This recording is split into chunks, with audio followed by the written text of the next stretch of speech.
आज की इस वीडियो में हम अपने लेसन 14 गणितीय कथनों की जांच करना सीख रहे हैं और प्रश्नावली 3 के क्वेश्चन को हल करेंगे। फर्स्ट कर चुके हैं और 4 क्वेश्चन बस बचा है, 2 3 4 5 और शायद आज लास्ट भी हो जाएगा ये लेसन। ठीक है, तो सीधा देखते हैं डायरेक्ट सेकंड क्वेश्चन कौन सा है। यह देखो आपको स्क्रीन में दिखाई दे देंगे। किसी समांतर श्रेणी, ये लेसन 4 था हमारा समांतर श्रेणी, उसी का क्वेश्चन यहाँ पर भी दिया है, सेम टू सेम वहाँ पे भी हल किए थे, यहाँ पर भी करना है एक क्वेश्चन। तो क्वेश्चन किसी समांतर श्रेणी का क्या है, एनवा पद दिया है 6n + 6n + 1 दिया है। तो हमें सिद्ध करने की उस श्रेणी के जो p पदों का योग है वो होगा 3p² + 4p। ठीक है, तो यहाँ कुछ नहीं दिया है, एनवा पद तो हमें दिया ही है। और एनवा पद क्या होता है हम सब जानते हैं, समांतर श्रेणी लेसन 4 में चले जाना और ये लास्ट प्रश्नावली के क्वेश्चन बस को देखना थोड़ा सा, बस फिर आप खुद ही इसे अपने आप बना दोगे। तो इसमें कुछ नहीं है केवल जोड़ना बस है, पदों को जोड़ना है, पी पदों को। जैसे एन पदों को जोड़ते थे उसमें एन के स्थान पे पी रखना है और कुछ नहीं। पी एन के स्थान पे आप कुछ भी रखो, कोई भी चर रखो, पी बोले, क्यू बोले, ए बोले, बी बोले, कुछ भी रखे। एन मतलब क्या, पदों की संख्या ही है। तो आप पी पदों का योग करना है। पी कितने पद है हमें नहीं मालूम, पर पी दिया है और उसका योगफल तो हमें यहाँ पर दिया ही है। जब हम पी पदों को जोड़ेंगे तो उसका आंसर 3p² + 4p ही आएगा। तो दिया है, इसमें दिया है, क्या दिया था, सिद्ध करना, यही से शुरू करना। सिद्ध करना, सिद्ध करना क्या है, p पदों का योग बराबर कितना आएगा, 3p² + 4p। p है ना, तो जब p पदों का योग करेंगे, दो फार्मूले होते हैं ना, एक प्रथम पद और दूसरा होता है अंतिम पद को जोड़ने वाला। सिद्ध समांतर श्रेणी में दो तरह के सूत्रों से जोड़ा जाता है समीकरण को, सीरीज को, और एक दूसरा होता है जिसमें सार्वंतर d होता है। तो हम दोनों तरह से इसको हल कर सकते हैं। ठीक है, तो दो तरह से हल, दोनों सूत्रों का यूज करके हल कर लेंगे इसको, क्योंकि दोनों में ये आ जाएगा। और यहाँ पे दिया है और है n पदों, क्या लिखा था इसमें, nवा पद, nवा पद 6n + 1 है। तो nवा पद अर्थात करके लिख लेना, nवा पद मतलब n बराबर में दिया है 6n + 1। तो nवा पद हमें दिया है। ठीक है, अब इसमें हम प्रथम पद द्वितीय पद निकाल सकते हैं डायरेक्ट, या an को, nवा पद को ही अंतिम पद l भी कहा जाता है। तो हम यहाँ पे प्रथम पद तो निकालेंगे ही और ये अंतिम पद तो दिया ही है। ठीक है, अंतिम पद यहाँ से भी निकल आएगा। n के स्थान पे अगर 1 रखते हैं तो प्रथम पद निकलेगा। ठीक है, तो देखो, और दोनों सूत्रों से हल कर सकते हैं। यहाँ पे यहाँ n बराबर 1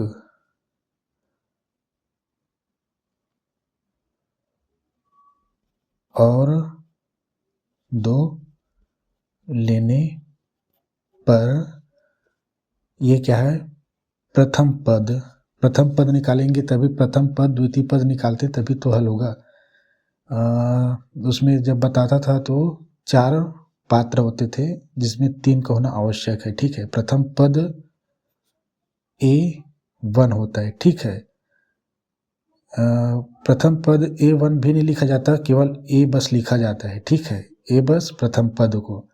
तो प्रथम पद A बराबर निकालेंगे, n के स्थान पे रखता हूँ, n के स्थान पे 1 रखता हूँ, ठीक है, बराबर करता हूँ 6 गुणा में 1। हम यहाँ पे 1 रख सकते हैं, कोई बुराई नहीं है, ठीक है। 1 प्लस दिया, यहाँ पे प्लस दिया 1, तो प्रथम पद हम ये इधर कर रहा हूँ हल, ठीक है। 6 कम 6, 6 1 7, A बराबर 7। अब द्वितीय पद जल्दी कर देता हूँ जी, A2 से प्रेजेंट करो, A2 इसी फार्मूले को यूज़ कर रहा हूँ, ठीक है, इसी को यहाँ पे ब्रैकेट लगा के गलत कर दिया मैंने, तो n के स्थान पे 2 रख दिया है, 6 का 6 गुणा में 2 है, तो यहाँ पे n के स्थान पे 2 रखा है, तो n यहाँ पर भी 2 आएगा प्लस 1, ये वाला बराबर 6 दूनी 12, 12 1 13। तो ये प्रथम पद द्वितीय पद हो गया। प्रथम और द्वितीय मालूम है तो हम सार्वंतर अंतर d बराबर निकाल सकते हैं। द्वितीय पद 13 में प्रथम पद को घटा दें, बराबर निकलेगा, 13 में 7 गए तो बचेगा 6। तो ये देखो सार्वंतर 6 है, द्वितीय पद हमारा खत्म हो गया क्योंकि सार्वंतर निकल गया। सार्वंतर निकालने के लिए द्वितीय पद को यूज़ किया जाता है। तो प्रथम पद है हमारे पास और सार्वंतर डी है।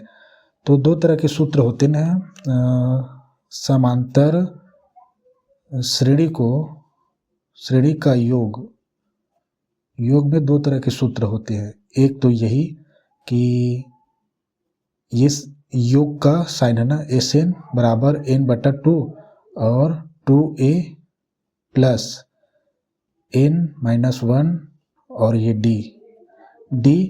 ये जब सार्वंतर d उपस्थित हो आपके पास तब ये d का यूज़ किया जाता है इस फार्मूले का। और एक और है SN, यहाँ पे n के स्थान पे p पदों का योग पूछा ना, तो p पदों का योग सीधा SP रख लेंगे और यहाँ पे n/2 और ये प्रथम पद प्लस अंतिम पद। और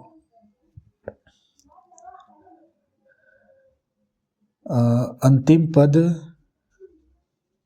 n पदों का योग अंतिम पद ही है, ठीक है। यहाँ पे ये अंतिम पद है लेकिन n की वैल्यू हमें नहीं मालूम है, तो अंतिम पद निकालने में भी हमें थोड़ा टाइम लगेगा। n तो निकल जाएगा, कैसे निकलेगा हमारे पास, ठीक है।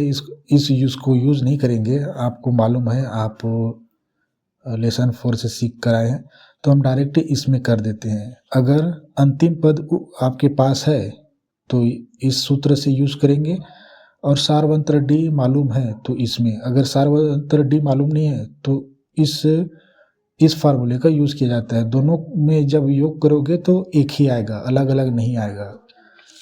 तो p पदों का योग डायरेक्ट लिख रहा हूँ, ठीक है। अतः जब हम p पदों का योग करेंगे तो हमारा आंसर यही आएगा, ठीक है। पहले से सिद्ध करने का मतलब क्या होता है कि पहले से दे दिया रहता है आंसर को। तो p पदों का योग दिया था, यही आएगा, ठीक है। बराबर योग यहाँ से शुरू करता हूँ, इधर कुछ अलग हो सकता है।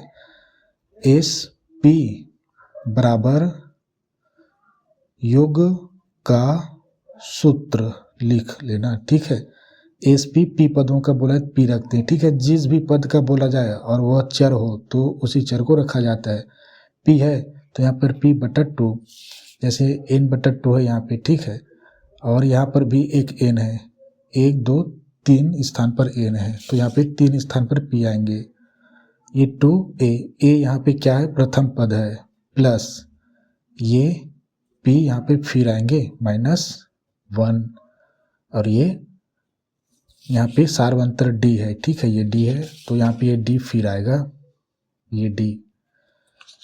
यहाँ पे p पदों की संख्या है, p, ठीक है, पदों का संख्या है। और ये a ये एस मतलब क्या है, जोड़ने का साइन है, ठीक है।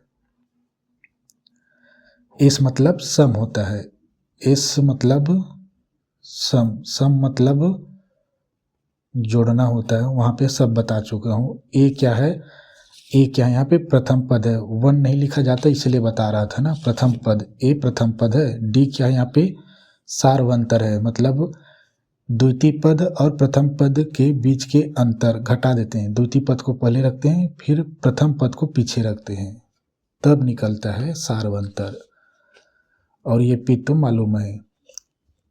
तो कितना चीज है यहाँ पे, एक, दो और ये पी करके तीन, और ये पूरा चार, ये पूरा योग है ना।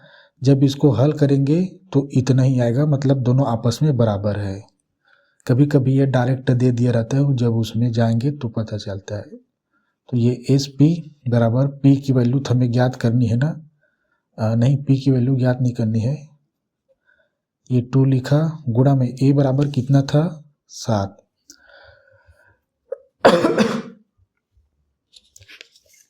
ए बराबर 7 था, प्लस ये पी नहीं है -1, डी कितना है 6, तो ये 6, बस बॉड मास के सिद्धांत के अनुसार गुणा पहले कराया जाता है, यहाँ पे गुणा, यहाँ पर भी गुणा है। तो ये एस पी बराबर पी बटा 2 और 7 दूनी 14, ये प्लस और इन दोनों का गुणा, यहाँ पे दो दो गुणा है ना, तो 6 का पी के साथ गुणा होगा तो, और ब्रैकेट हट जाएगा ना, या ब्रैकेट हट जाएगा, क्योंकि गुणा हो रहा है तो ब्रैकेट हट जाएगा, तो 6 पी माइनस है, ये प्लस है तो -6 कम 6। अब अभी भी यहाँ पे एक ब्रैकेट है और ये प्लस है, ये माइनस है, संख्या संख्या आपस में जुड़ जाएंगे ऐसे, देखो P2 यहाँ पे 14 है और ये संख्या माइनस में दिया है, सामने वाले के चिन्ह उठा जाता है ना, -6 दिया है इसलिए, और यहाँ पे +6P दिया है। ये एस पी बराबर P बटा 2, और ये कितना हुआ, 14 में 6 घट गए तो 8, और ये +6P। और देखो यहाँ पे भी हो दिया है, यहाँ पे 8 और 3 दिया है, और यहाँ पे 6 दिया जी, 3 और 4 है, यानी ये दोनों क्या है, आधी आधा है। तो यहाँ हम ना 2 निकाल सकते हैं यहाँ पे, ठीक है, 2 का उभयनिष्ठ निकाल लेता हूँ मैं, एस पी बराबर P बटा 2, चूँकि यहाँ पे कुछ नहीं है तो गुणा ही है ना, और इसका उभयनिष्ठ 2 निकाल रहा हूँ, ठीक है, उभयनिष्ठ, और इसी से भाग दे दो, 2 चौक 8 प्लस 2 तिया 6, यहाँ पे कोई चर नहीं है, यहाँ पे चर है तो उसी चर को उतार दिया जाता है, ठीक है। भाग करते समय और जोड़ो, यहाँ पे चरों में परिवर्तन होता, अगर यहाँ पर भी होता तो घात में। तो ये अब आपको दिखाई दे रहेंगे कि ये और ये कट जाएंगे, ठीक है। अब बचा क्या, अब क्या बचा, इस क्वेश्चन को, ऐसे क्वेश्चन बहुत किए, उसमें बहुत सारा है, लेकिन ये आ भी सकता है, ठीक है। एस पी बराबर है, यहाँ पर केवल P है, ठीक है, 2 तो कट गया, गुणा में ये पूरा ब्रैकेट में है 4 + 3P, 4 + 3P, ये अब P का गुणा करा देते हैं, तो देखो P का गुणा कराएंगे, P का क्यू स्क्वायर आएगा, यहाँ पे P का स्क्वायर है, देखो यानी बिल्कुल सही है। ये एस पी बराबर P4, तो इसको लिखेंगे, 4 को पीछे लिखा जाता है, P और 4 का गुणा होगा 4P, ये प्लस है, ये प्लस है तो प्लस, यहाँ पे 1 है तो 1 और 3 का गुणा होगा तो 3, P का गुणा होगा तो यहाँ पे 1 घात है, यहाँ पे 1 घात है, 1 घात मिल के जुड़ के 2 घात बना लिए। तो देखो इसका क्रम इस प्रकार है, चूँकि ये प्लस है तो यहाँ पे प्लस है 3P, ये भी प्लस है तो सामने प्लस लगा दिया 4P, ये क्या है, सिद्ध हुआ हमारा, कुछ नहीं था। जोड़ना तो आपको ये आता है। और इन पदों का मान दिया था 1, 2 लिए। क्यों लिए 1 और 2? क्योंकि प्रथम पद और द्वितीय पद बनाए ताकि हम सार्वंत्र डी ले सके, और इस सूत्र में रख के भाग दे दिए, फिर कुछ नहीं है। चलो इसी में 15 मिनट हो गया। अब देखते हैं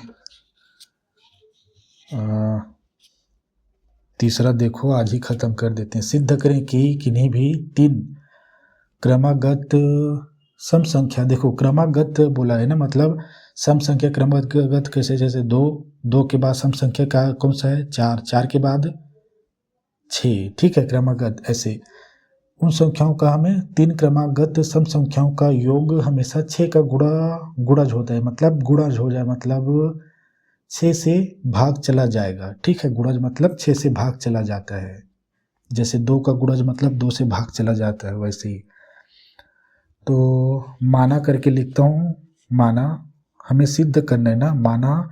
माना कि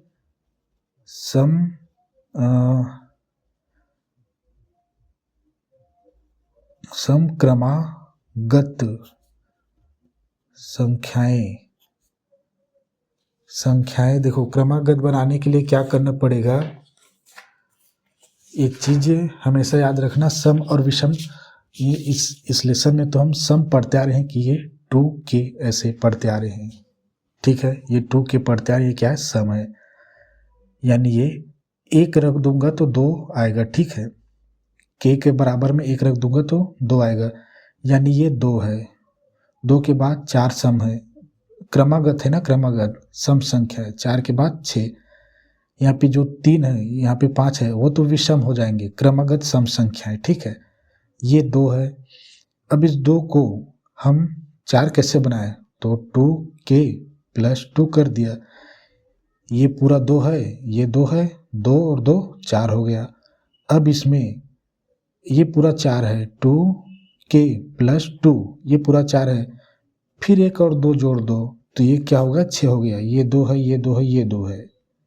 तो इस तरह से यहाँ पे k का मान कुछ 1, 2, 3, 4 कुछ भी हो सकता है, ठीक है। जैसे k का मान मैं 1 रखूं, गुणा में 2 है, तो कितना आया, 2 एकम 2, ठीक, तो ये 2 है। ऐसे तो 3 क्रमागत संख्याएं हम 2k को पढ़ते आ रहे हैं इसी लेसन में कि ये सम संख्या है करके। अब दिखाता हूं मैं क्रमागत संख्याएं कौन कौन सी है, 2k और 2k + 2, ये एक ही संख्या इसलिए ब्रैकेट में। उसके बाद 2k + 2 + 2, ये संख्याएं है, ये वाली। माना कि सम क्रम, या आप लिखना क्रमागत सम संख्या लिखना, ठीक है। 1, 2, 3 है, और 3 बोला है ना, 3 सम क्रमागत संख्या, इसलिए 3 लिया है मैंने। अब इन संख्याओं का योग क्या है, 6 का गुणज होता है, तो इन तीनों को जोड़ता हूं, तथा इनका योग। अब इन सभी को जोड़ता हूं, ठीक है। योग बराबर 2k प्लस, और ये ब्रैकेट में लेता हूं, 2k + 2 प्लस 2k + 2 + 2। अब ब्रैकेट को तोड़ेंगे तो प्लस है, यहाँ पर भी प्लस है, तो माइनस नहीं है, तो यही आएंगे, ठीक है। अब सीधा डायरेक्ट योग बराबर लिखो 2k प्लस, ये 2k है, + 2 प्लस ये 2k, ये कितना हो गया, 4 हो गए, +4। अब 2k 3 दिया है, तो एक साथ लिख देता हूँ, योग बराबर 2k + 2k, और इसको पहले ला लेता हूँ +2k,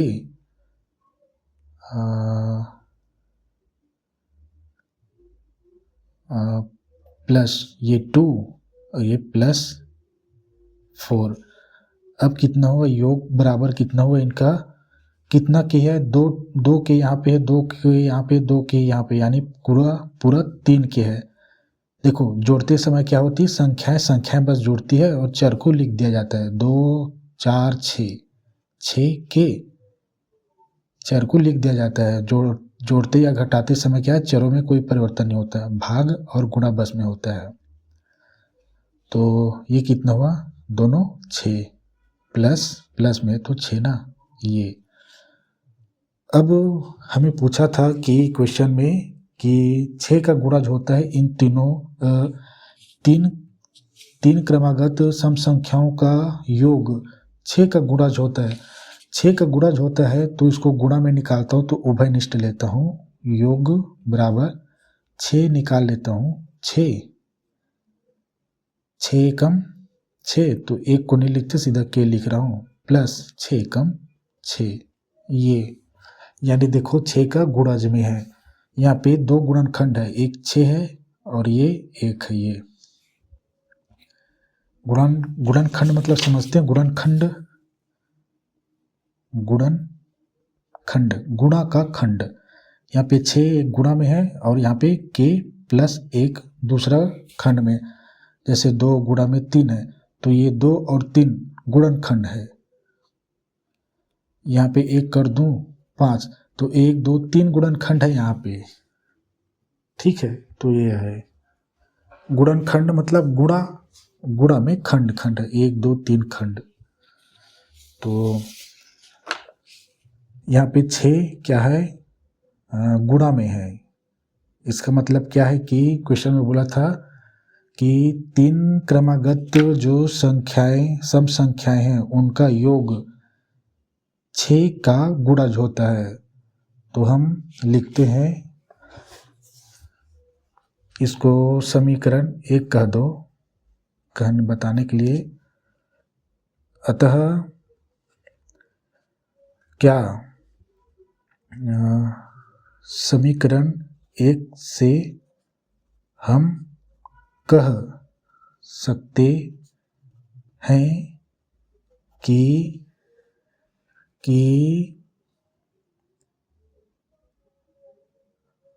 क्या कह सकते हैं कि जब इसको 6 से भाग दिया जाएगा, कह सकते हैं चूंकि 6 गुणा में है तो कह सकते हैं, सीधा कह सकते हैं कि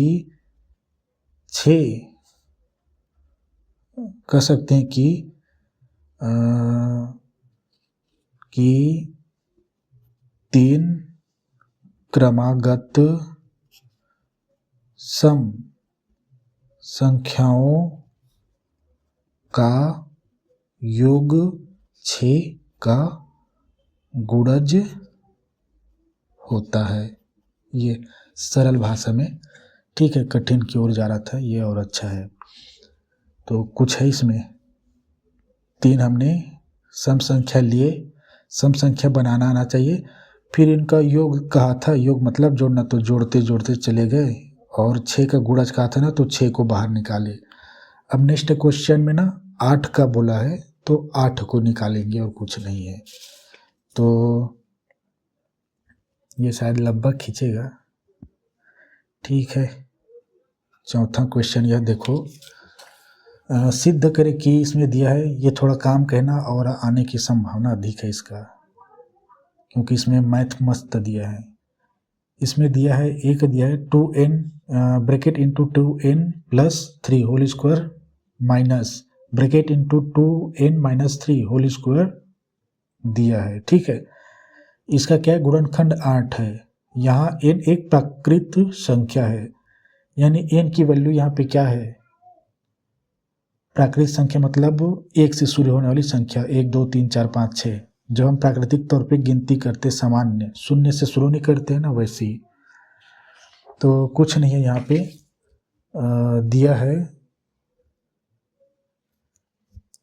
दिया है करके लिखता हूँ मैं। 8 का गुणज है, गुणनखंड है करके बोला है ना, तो उसमें 8 निकालेंगे, ठीक है। यहाँ पे 6 निकाले थे ना, वहाँ पे 8 निकालेंगे इसमें, और कुछ नहीं। दिया है 2n minus plus 3 square minus 2n minus 3 square, इसका गुणज होगा, गुणनखंड होगा, इसका गुणनखंड होगा 8। यहाँ पे n क्या है, प्राकृत संख्या है, तो वो भटकाने के लिए लिखा है ना, ठीक है, उसकी कोई आवश्यकता नहीं है।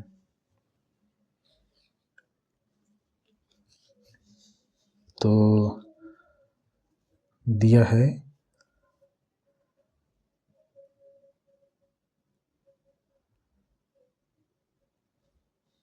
तो इसमें शुरुआत कहाँ से करें। एक हमारा सर्वसमीका है, 3 तो बताते रहता हूँ, 2 को हमेशा यूज करता हूँ। आज यहाँ पे देखो, यहाँ सर्वसमीका a square minus b square, यहाँ पे माइनस है ना, तो ये माइनस है, a ये पूरा है, b ये पूरा है और कुछ नहीं। इसके बराबर में होता है a स्क्वायर b स्क्वायर के बराबर में होता है a प्लस b, ये और a माइनस b होता है, ये सर्वसमीका। तो इसका मतलब ये हुआ कि यहाँ पे लिख लो, तथा a स्क्वायर बराबर है, इस बराबर है 2n प्लस 3 होल स्क्वायर एवं b स्क्वायर बराबर है ये 2n माइनस 3 स्क्वायर। अतः करके लिखता हूँ, ये आपकी जानकारी के लिखा है, इसको ना समझने वाला समझ जाते हैं। इसमें गणित होगा ना, अब इन दोनों को इस फॉर्मेट में लिखेंगे, ठीक है, प्लस माइनस प्लस क्या बोलते हैं, इन दोनों को पहले जोड़ेंगे यहाँ, फिर इन दोनों को घटाएंगे इधर। तो घटाते हैं भैया, चलो जोड़ते घटाते हैं। तो ध्यान से देना, ये a है, ये a है, सही सही लिखा है मैंने, ठीक है। अतः करके लिखो, अतः सर्वसमीका से, अतः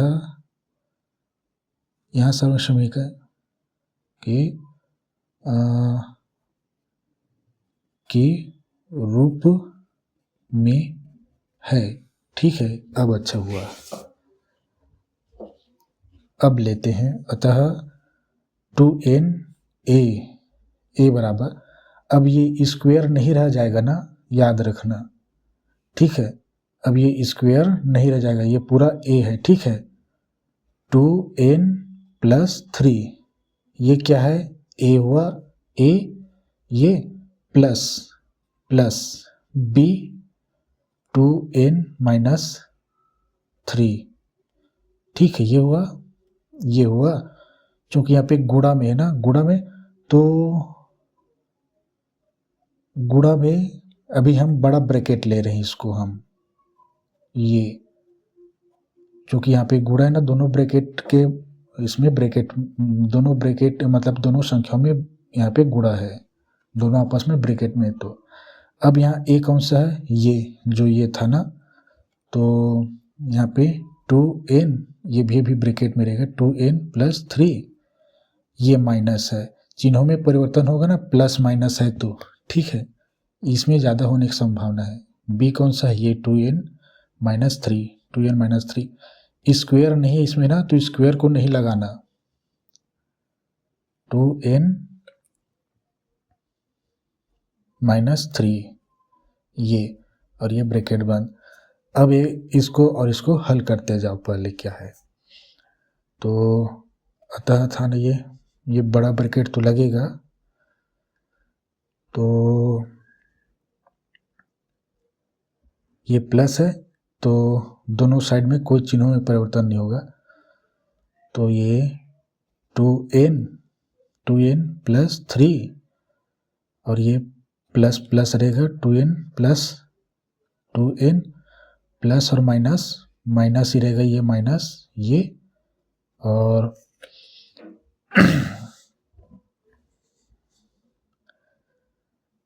अब यहाँ देखो,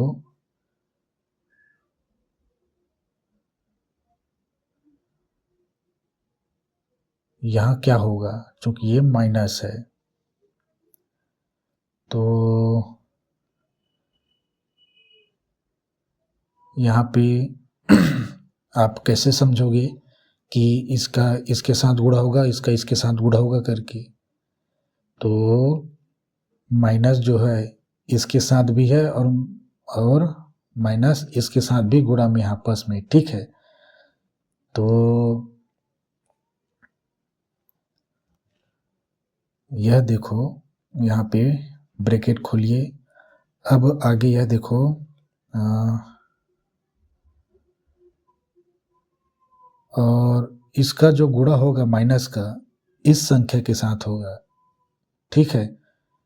और इसको हम लिखेंगे 2n+3। और तो ठीक है, बिल्कुल सही जा रहे हम। इसमें क्या है, माइनस का क्या होता है, माइनस का जो दाएं भाग में होते हैं उसके साथ ही माइनस का गुणा होगा, इस संख्या का या इस संख्या के साथ नहीं होता है, ठीक है। हम बिल्कुल सही जा रहे हैं। अब यहाँ पे क्या है, ये माइनस है, ठीक है। यहाँ पे कन्फ्यूजन क्रिएट हो गया था, ठीक है, मेरे माइंड में, क्योंकि यहाँ पर भी ब्रैकेट में दिया है तो गुणा हो सकता है, नहीं इसके साथ नहीं होगा। और मैं ऐसा हल करते हुए बहुत बार आ चुका हूँ ना, ठीक है। इसको जैसा का तैसा वो उतारना होता है। फिर इस माइनस का जो दाएं भाग में होता है, दाएं भाग मतलब क्या, ये माइनस क्या है, इस संख्या का चिन्ह है। जैसे मैं एक एग्जांपल से आपको बता सकता हूँ। जैसे मैं हमेशा बताता हूँ ना कि चिन्ह, सामने वाले चिन्ह को उठाएंगे करके। जैसे यहाँ पे दिया है 8-6, तो 6 माइनस है तो -6 उठाएंगे, ठीक है। सामने वाले चिन्ह को उठा जाता है। और ये 8 क्या है, +8 है। वैसे ही यहाँ पे ये तो प्लस में है, यहाँ पे प्लस का साइन लगा है, तो प्लस का गुणा किए तो ऐसा का ऐसा ही आया हमारे पास, ठीक है। अब ये क्या ब्रैकेट में तो पूरा एक संख्या है, तो इस पूरी संख्या का माइनस ये है, इसका साइन है, ये इसका नहीं है भैया, ठीक है। तो यहाँ पे हमें चीज़ सीखने को मिला, ठीक है। अब ये माइनस चूंकि सामने वाले की चिन्ह होती है, पीछे वाले का नहीं होता, इसके पीछे में ना भैया। तो यह देखो, माइनस और प्लस माइनस, 2n माइनस और माइनस गुणा करके प्लस बना लिया, और ये 3 ब्रैकेट क्लोज। अब मैं डायरेक्ट हल करके दिखाऊं क्या, यहाँ पे 2n प्लस है तो 4n हो गया, +3 है, ये +3 और -3 कट गए, ठीक है। तो ये 4n हुआ। यहाँ पे गुणा है, ये चूंकि ब्रैकेट अब खत्म हो गया ना, तो यहाँ पे गुणा है तो गुणा लगा देता हूँ। आप इसको ऐसे लिखते रहना। अब क्या है, यहाँ पे 2n -2n यहाँ पे प्लस माइनस में कट गए, +3 कितना हो गया, 6 हो गया। तो यहाँ पे गुणा है तो ये +6। अब यहाँ पे यह देखो, यहाँ पे n नहीं दिया, यहाँ पे n दिया, तो संख्या के साथ गुणा होता है, यह बता चुका हूँ। 6×4 = 24। यहाँ पे कोई चर संख्या नहीं दिया है और एक पक्ष में दिया है तो उसी को उतार दिया जाता है। एक पक्ष में दिया होता है तो घातों में कोई परिवर्तन नहीं होता। तो यहाँ पे आया 24n। अब हमारे क्वेश्चन में पूछा था 8 का गुणनखंड है, कहाँ गया ये 8 का गुणनखंड है। तो मैं यहाँ पे 8 का वो लेता हूँ, जैसे यहाँ पे हमने लिए थे ना उभयनिष्ठ 6, वैसे ही मैं यहाँ पे 8 निकालता हूँ। 8 निकाल देंगे तो ब्रैकेट में क्या बचेगा, 8 से भाग देंगे तो 8 तिया 24 और ये n, ये बचा। तो हाँ भाई, ये n क्या है बताया था इसमें कि कोई भी प्राकृत संख्या है, ठीक है। तो ये 8 के गुणज में है, तो हम लिखेंगे, इसमें क्या लिखे थे, अतः करके इसको समीकरण 1 मान लो इसमें भी। अतः समीकरण 1 से हम कह सकते हैं कि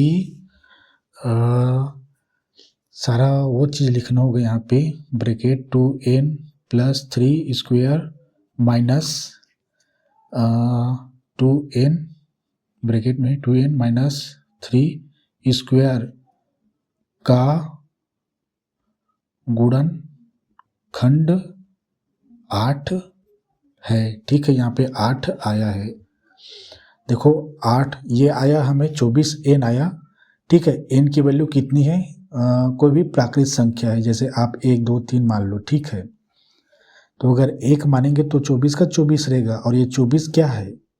8 के पहाड़े में आता है ना भैया 24, 8 या 24, तो हाँ भाई ये है, बस इसमें और कुछ नहीं है भैया।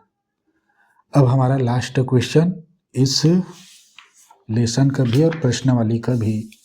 ठीक है, और ये भी वैसा ही का वैसा ही है, 3 4 5। इसमें 4 से विभाजित करने पर सदैव शेष फल क्या है? 1 आता है। तो 5वां और लास्ट, यह देखो, सिद्ध करें कि 2 क्रमागत पूर्णांक संख्या बोला यहाँ पे ना, पूर्णांक मतलब पूर्ण हो, दशमलव नहीं, भिन्न नहीं, न करणी भी नहीं ना, तो उनके वर्गों का योग को 4 से विभाजित करने पर शेषफल सदैव 1 प्राप्त होता है। तो यह भी प्रश्न अच्छा है, आ भी सकता है। ये तीनों अच्छे हैं? नहीं, इसमें से पूरे 5 के 5 अच्छे हैं प्रश्नावली 3 के। तो हमें सिद्ध करना है ना, सीधा तो दिया है करके क्या लिखूं, कुछ तो नहीं दिया है। तो माना दो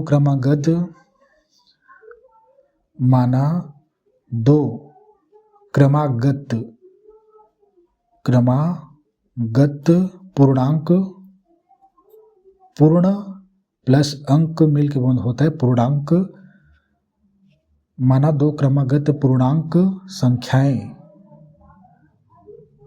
देखो अब इसमें पूर्णांक संख्या कैसे बनाए? इसमें बनाए थे 2 के लिए थे, जो हम पढ़े हैं, क्या है? सम है। पूर्णांक संख्या मान लो n 1 है, n में 1 जोड़ देंगे, मान लो n बराबर 1 है, n प्लस 1 कितना होगा? ये 2 हो गया। ठीक है, 2 क्रमागत पूर्णांक संख्या कहा है, तो 1 हमारा ये हुआ, 2 हमारा ये हुआ। क्रमागत है ना, 1 2, और पूर्णांक संख्या बोला है। सम विषम नहीं बोला है ना, यहाँ पे 2 सम है 1 विषम है, यहाँ पे सम विषम नहीं बोला है, 2 क्रमागत पूर्णांक संख्या है। तो देखो 1 2 हम नहीं लिख सकते, ऐसे चर के रूप में लिखा जाता है। वो क्रमागत संख्या कौन से हमें नहीं मालूम है, तो ऐसे लिखा जाता है। तो विषम संख्या बनाना तो आप जानते हैं, ये क्रम है ना, ये सम है, आप बताया था। विषम बनाना है तो 2k + 1 कर दो, और 2k + 1 में 2 2 जोड़ते जाओ। ठीक है, 2 इसमें 1 में 2 और जोड़ दो, 3 कर दो, तो वो क्रमागत भी बन जाएगा। मतलब विषम बनाने के लिए कह रहा हूँ। तो यह देखो संख्याएं n एवं n + 1 है। ठीक है, अब इन्हीं दोनों का वर्गों मतलब इनको 2 का घात लगाएंगे और फिर दोनों का जोड़ेंगे। ठीक है तथा इनके वर्ग n² एवं, चूंकि ये पूरा एक संख्या है ना, ये ब्रैकेट में है, मतलब ये पूरा एक ही संख्या है, इनके वर्ग है, एवं इनके वर्ग एवं इनका योग भी बोला है ना। इन संख्याओं का वर्ग का योग बोला है, जो 4 से विभाजित है। मैं सिद्ध करूंगा, उसके बाद ना 4 से विभाजित करके भी बताता हूँ। ठीक है, यहाँ पे मैंने n ले लिया है ना, n मतलब क्या हो? नंबर होता है, इसलिए अधिकतर n लिया जाता है। ठीक है, सम विषम बोले हैं, कोई भी आप ले सकते हो, लेकिन n अधिक लिया जाता है। हमने क्या है यहाँ पे के लिया ना, क्योंकि हम बुक में पढ़े 2k या 2m पढ़े हैं, m और k, तो मैं k ले लिया। आप n भी ले सकते हो इसके स्थान पे, वही आना है, ठीक है, जो आना है, क्योंकि उसका गणित में कोई रोल नहीं है k का, वहाँ न घट रहा है न बढ़ रहा है, के लिख रहा है। तो ये लास्ट क्वेश्चन है, फटाक से कर देता हूँ जी, ठीक है। तो इनके क्या है, वर्गों को जोड़ना है तथा इनके योग तथा इनके वर्ग का योग बराबर n square plus n plus 1 square, दोनों का वर्ग का योग। तो योग लिख रहा हूँ मैं यहाँ पे बराबर, ये n स्क्वायर, ये प्लस है, ये हमारा सर्वसमीका के फॉर्मेट में है, तो इसको हम वर्ग है तो 2 बार गुणक होता है ना, n प्लस 1 और n प्लस 1, योग बराबर लिखता हूँ n स्क्वायर प्लस n का n के साथ स्क्वायर, n एकम n, अब एक का n एक एकम 1, योग बराबर n स्क्वायर प्लस ये n स्क्वायर, यहाँ पे प्लस प्लस 2n है, यहाँ पे प्लस 1 है, ठीक है। इसको सर्वसमीका से भी हल कर सकते थे, ठीक है, मैंने सीधा वर्ग को 2 बार गुणा करा दिया, दोनों 2 तरीके से हल कर सकते हैं इसको। तो यहाँ पे 2n 2n हो गया योग, यहाँ पे 4 से विभाजित लिखा था ना, तो 4 उभयनिष्ठ लेंगे और कुछ नहीं। विभाजित बोला जाए या गुणनखंड है बोला जाए या गुणज है बोला जाए, जो संख्या बोला है उसी का उभयनिष्ठ लेना है और बात खत्म कर देनी है। यहाँ पे 1 है, यहाँ पे 1 है, 2 हुआ, n स्क्वायर, चूंकि जोड़ रहा है तो घात में कोई परिवर्तन नहीं, प्लस 2n प्लस 1। अब यहाँ पे देखो, यहाँ पे 2 है, यहाँ पर भी 2 है, लेकिन इसमें न n नहीं है न 2 नहीं है, तो इसका हम कुछ निकाल सकते हैं। यहाँ पे देखो 2n सबसे छोटी है इन दोनों में, और 2n के पहाड़े में 2n स्क्वायर आता है, तो हम ना उभयनिष्ठ लिखाते हैं 2n। इन दोनों में ना एक को नहीं निकाल रहा हूँ, इसको देखो 2n स्क्वायर और इसी से भाग दे दो 2n प्लस ये 2n है प्लस 2n ब्रैकेट क्लोज, ये प्लस है तो यहाँ प्लस, ये 1 है तो ये 1, उभयनिष्ठ निकाल दिया 2n को। ब्रैकेट में क्या बचेगा अब देखना, योग बराबर दिया है, पेज खाली जा रही इधर ना, आपको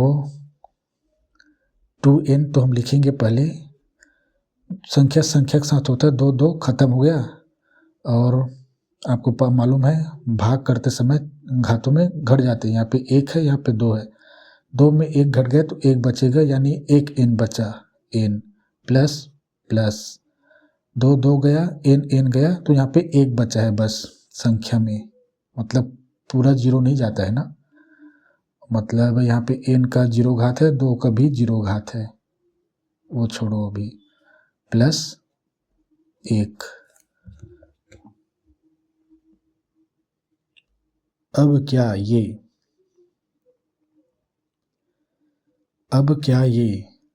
यहाँ पे 4 तो नहीं आया, 4 नहीं आया, अब क्या करेंगे, हमारा ये है कि जब 2, एक हमारा वो चीज़ है कि जब 2 क्रमागत संख्याओं को ना भाग दिया जाता है तो उसका भागफल क्या है, n गुणा में n plus n bracket into n plus 1 ही आता है, और भागफल क्या होता है, सम होता है।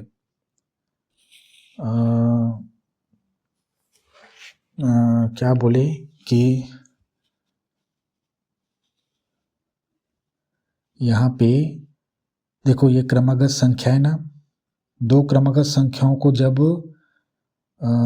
जोड़ा जाता है तो जब जोड़ते हैं तो उसका जो योग आता है वो हमेशा क्या होता है, सम संख्या होता है। तो ये क्या है, ये एक पूरी सम संख्या है, ठीक है। n से लेकर यहाँ तक सम संख्या है, ये दो नहीं, ये n और ये n और ये n और ये, ठीक है।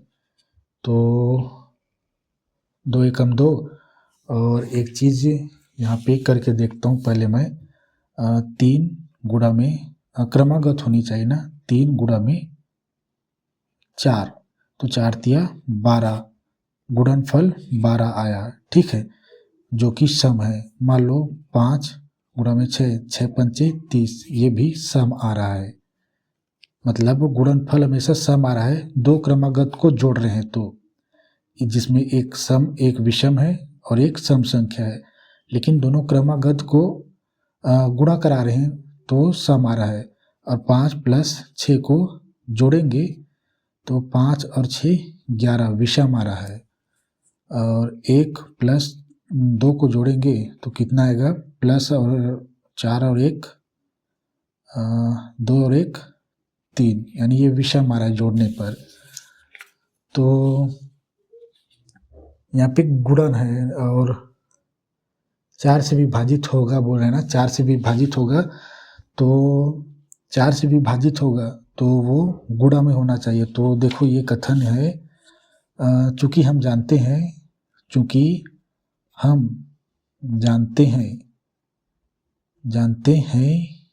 कि दो क्रमागत संख्याओं को गुणा, यहाँ पे दो संख्याओं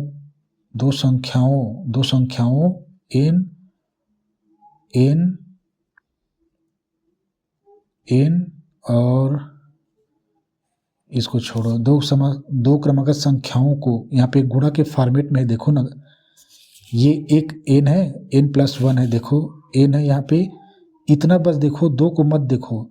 इन दोनों का गुणनफल हमेशा क्या आता है, सम आता है, दिखाया ना मैंने भी। क्रमागत, कोई भी क्रमागत संख्या है, आप 1 गुणा में 2 ले लो, 3 गुणा में 4 ले लो, क्रमागत है। 5 गुणा में 6 ले लो, गुणनफल आएगा हमेशा। यहाँ पे 30 है, सम आया है, तो ये पूरा सम है ना, तो इसको हम 2 के मान लेंगे, सम मानेंगे, ठीक है। दो क्रमागत संख्याओं n+1 का गुणनफल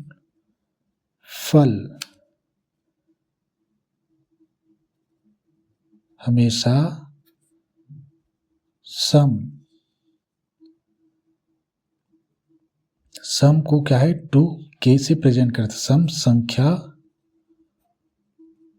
होती है, ठीक है, ये जानते हैं हम। इसलिए n, ये दोनों गुणा है ना, ये प्रथम है, ये द्वितीय है, क्रमागत है दोनों। n+1 के स्थान पर 2k रखने पर, और इसको समीकरण 1 कह दो, यहाँ पे लिख लेना। समीकरण 1 में लिख सकते हो, या यहाँ पे लिख दो समीकरण 1 से, आप यहाँ पे लिखना समीकरण 1 में इसके स्थान पर 2k रखने पर। तो यहाँ पे 2 दिया है, पहले से n इस पूरे के स्थान पे, इसके पूरे के स्थान पे हम 2k रखेंगे, और गुणा है ना, तो 2k ब्रैकेट में ले लिया, +1, यहाँ पे योग दिया ना, योग, तो 2 दूनी योग बराबर 2 दूनी 4, यहाँ पे कोई के नहीं है, यहाँ पे के है तो के उतार दिए, प्लस प्लस 1। अब क्या है,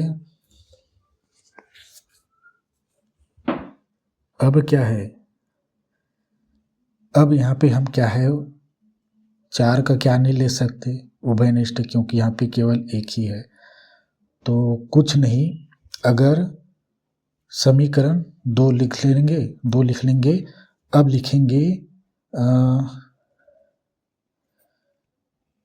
समीकरण 2 में 4 से विभाजित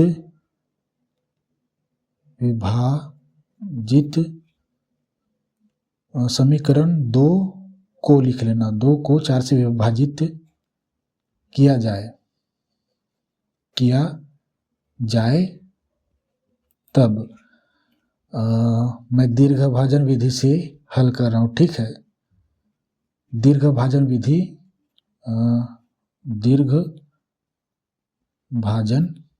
विधि बहुपद को हल करने का, तो 4 से भाग देंगे,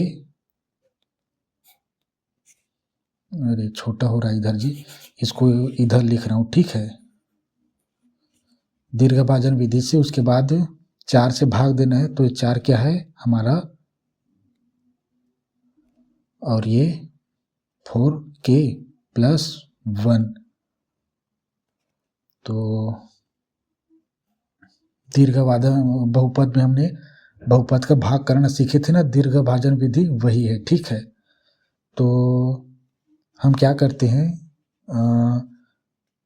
इसको पहला पद 4 को लिया, 4 के बटा में इस 4 को लेते हैं, भाग करा रहा हूँ, 4 कम 4, 4 ये हल कर रहा हूँ ना, तो 4 4 तो कर गया, बचा के, जो यहाँ पे बचा है वो यहीं पे भागफल बनाता है। यहाँ पे भाजक है, ये भाज्य है, और ये भागफल। अब माइनस, और जो के प्राप्त हुआ है उसका इसके साथ गुणा होगा, 4 गुणा में के, माइनस लगाया, ब्रैकेट लगाया, और ये के है ना, के जो भागफल है उसको इसके साथ गुणा कर रहा हूँ मैं, नहीं किया जाता है। तो 4 के आया, ठीक है। अब क्या चिन्हों में परिवर्तन करता हूँ, तो प्लस माइनस है तो ये -4 के ही होगा, ठीक है। यहाँ पे प्लस है तो, और ये +1, ये प्लस में है, ये माइनस में है, तो ये 0 हो गया, ये +1 बच गया, और ये क्या है, शेष फल है। तो हमें क्वेश्चन में पूछा था कि 2 क्रमागत पूर्णांक संख्याओं के वर्गों का योग को 4 से विभाजित करने पर शेषफल सदा 1 आता है। तो देखो 1 आया शेषफल। अब इसको आगे भाग क्यों नहीं कर सकते, क्योंकि भाजक बड़ा है और भाज्य अब छोटा हो गया है। तो आप लिखना अतः 2 क्रमागत पूर्णांक, या ये सिद्ध हुआ करके यहीं पे लिख सकते हो, ठीक है, क्योंकि सिद्ध करना था ना हमको, तो हम बताएंगे तभी होगा। या सिद्ध हुआ करके लिख सकते हो, इसके लिए तो लिख सकते हो संख्याओं के वर्गों का योग को 4 से विभाजित करने पर शेष फल सदैव 1 प्राप्त होता है। अगर आपको दिखाई दे रहे होंगे तो ठीक है। तो हो गया भाई, सिद्ध हुआ करके लिख देना, सिद्ध हुआ करके नहीं लिखा था किन किन चीज़ों में, वहाँ पे लिख देना, ठीक है। तो यहाँ पे कुछ समझे, यहाँ पे क्या करना होता है, अब दीर्घ उसमें चले जाना, बहुपद 1 में जो इसमें क्या करते हैं हम, जो भाजक है उसके पहले पद को अंश में और इसको पद के जो भी है, यहाँ पे 2 पद होते हैं, यहाँ पे केवल एक ही पद है, ठीक है। तो उसको हर में लिए, ये मैंने यहाँ पे वो किया था, कटा देते हैं, भाग करते हैं, जो बच जाता है उसी को भागफल में लिखते हैं और इसी भागफल का इसी के साथ गुणा करा के इसका घटाने के लिए निकालते हैं यहाँ पे। तो ये बता चुका हूँ, ये भाजक दीर्घ भाजन विधि है। पहला ही प्रश्न वाली है आपके गणित के पहले लेसन का पहला ही प्रश्न वाले में बहुपद का भाग दिया है, तो उसको अच्छी तरह से समझाऊँ यहाँ पे। पर ये नहीं समझा था कि केवल एक पद वाला, मैं 2 पद वाला समझाए बस, क्योंकि वहाँ पे 2 पद दिया है। एक पद वाला यहाँ पे दीर्घभाजन विधि से पहली बार कर रहा हूँ। तो जो यहाँ पे भागफल होता है इसी के साथ गुणा करा के यहाँ पे उतारा जाता है, माइनस चिन्ह लेके कोष्टक में चिन्हों में परिवर्तन कर देते हैं। यहाँ माइनस है प्लस है, तो दोनों गुणा करा के माइनस ही आया, ये प्लस है माइनस है हमेशा कट जाते हैं, ये कट गए तो एक को उतार दिया, तो आगे ये क्यों नहीं जाया, क्योंकि 4 क्या भाजक है, ये बड़ा हो गया, अब ये छोटा हो गया, अब ये शेषफल के रूप में यही है। और हमें बोला था कि 4 से विभाजित करें ना, भाग कर रहे ना भाई, तो शेषफल 1 आ रहा है, सिद्ध होकर के लिख देना। तो ये इस तरह से है। तो ये हमारा लेसन भी कंप्लीट हो गया है, ठीक है। और नेक्स्ट हमारा जो क्वेश्चन लेसन है वो ठोस आकृतियों का पृष्ठीय क्षेत्रफल है और उसका आयतन भी दिया है। तो हो सकता है वो आपके लिए कठिन हो, लेकिन बड़ा सरल है वो। तो ठीक है, आज के लिए इतना ही, धन्यवाद। नेक्स्ट अध्याय 15 में।